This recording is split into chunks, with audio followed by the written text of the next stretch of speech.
बहुत स्वागत है आपका। 14 साल बाद वापसी है, लेकिन वही ताजगी के साथ। सबसे पहले क्या है सेहत का राज? हर कोई मुझे आजकल ये पूछते जा रहे हैं, लेकिन पता नहीं, दिखता तो ठीक ही है, होपफुली सब ठीक ही है। और हाँ, मुस्कुराते रहता हूँ, खुश रहता हूँ। ज़िंदगी ने बहुत सारी खुशियाँ दी हैं मुझे, और मैं उन्हीं को याद करके जीते रहता हूँ। जो गम है उस पर ज़्यादा मैं अपना वक्त ज़ाहिर नहीं करता हूँ। यही कहता हूँ कि ज़िंदगी छोटी है, हमेशा मुस्कुराते हुए खुशी से जियो तो ही मज़ा है।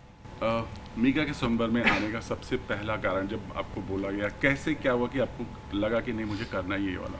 क्योंकि ये स्वयंवर नहीं, ये मीका का स्वयंवर है। अगर स्वयंवर होता तो एज अ प्रोफेशनल डिसीजन मैं कभी ये डिसीजन नहीं लेता, क्योंकि ये मेरा काम नहीं है। मैं होस्टिंग जब छोड़ दिया था, इसी बात को सोचकर छोड़ दिया था कि मुझे अब और होस्टिंग नहीं करना है। और उसके बाद ऑफर्स भी आए, लेकिन मुझे वो एक बस हो गया था, कर लिया काफ़ी साल, अब कुछ और करूँगा। लेकिन ऑफकोर्स मीका सिंह का स्वयंवर है, और एक तो मैं उन्हें बहुत सालों से जानता हूँ, बहुत करीब से जानता हूँ। बहुत ही प्यारे हैं, मुझे बहुत ही प्यार भी करते हैं, मानते भी हैं। तो जब उन्होंने कहा कि भाई आप नहीं करोगे तो होगा नहीं है, और आपको तो पता है मैं सीरियस हूँ, मुझे करना है, शादी तो करनी है, तो फिर बस मैं एक बात पे राज़ी हो गया। और साथ साथ ऑफकोर्स स्टार नेटवर्क है, स्टार भारत परिवार है, उनका जो बहुत ही उन्होंने मेरे जो भी थोड़ी बहुत छोटे मोटे जो भी टर्म्स कंडीशंस थे मान भी लिए। तो मैंने कहा अब तो कोई उपाय नहीं है, करना ही पड़ेगा। भी छोड़ दिया आपने कुछ?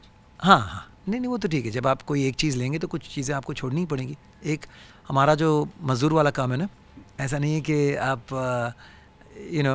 कोई बिज़नेस है कि आप यहाँ बैठे हो, बिज़नेस वहाँ चल रहा है, हम सामने नहीं होगा तो मैं सामने नहीं हूँ तो काम नहीं होगा, तो ठीक है।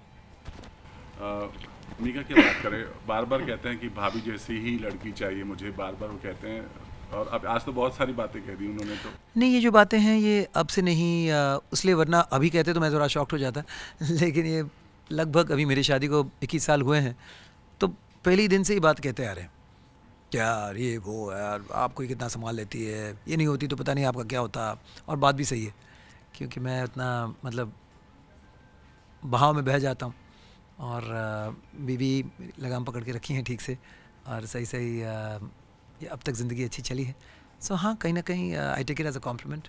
इतना अच्छा तजुर्बा है आपका, और मीका को बहुत अच्छी तरीके से आप जानते हैं, और आपने सारी राजकुमारी को भी देखा है। क्या लगता है आपको कि कौन सी लड़की बहुत परफेक्ट है मीका के लिए?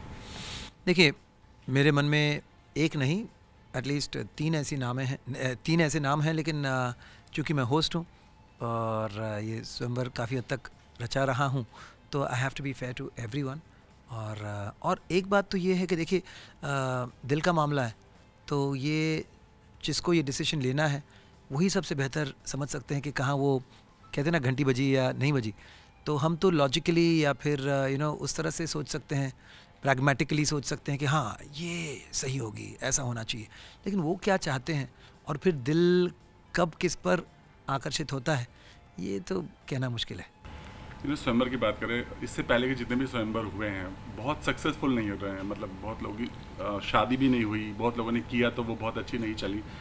क्या लगता है आपको, यहाँ शादी हो जाएगी? आप इतने अच्छे तरीके से जानते हैं मीका को, इसलिए पूछ रहे हैं इसको। नहीं, ये तो देखिए कोई भविष्यवाणी या कोई पंडित जी भी आकर कहें तो वो भी आप पूरी तरह से उस बात पर आप you can't be 100% sure anything. लेकिन पूरी शिद्दत के साथ, पूरी ऑनेस्टी के साथ, जेन्युइन एक अटेम्प्ट है हर किसी के साथ। वो मतलब पहली बार मिले तो ऑब्वियसली ये थोड़ी सी अनफेयर बात है, क्योंकि अगर आप अरेंज मैरिज भी होता है तो कहीं ना कहीं फ़ोटो क्या बोलते हैं, बायोडेटा कुछ तो मिलता है यहाँ। लेकिन फॉर्मेट ऐसा है कि you just thrown in the deep sea, बोलते हैं ना, समुद्र में फेंक देते हैं। अभी इनमें से कोई एक आप सिलेक्ट कर लो, और सब अलग अलग भिन्न भिन्न प्रकार के पर्सनालिटीज़ हैं उनमें, सब अच्छे हैं ऑफकोर्स, और सब एक कॉमन बात है कि सब चाहते हैं कि उनकी शादी हो मीका के साथ। लेकिन मीका के लिए डिसीजन बहुत मुश्किल है, पूरे दिल से वो करने की कोशिश कर रहा है, और काफ़ी हद तक मुझे लगता है कि he is heading the right way. So let's see.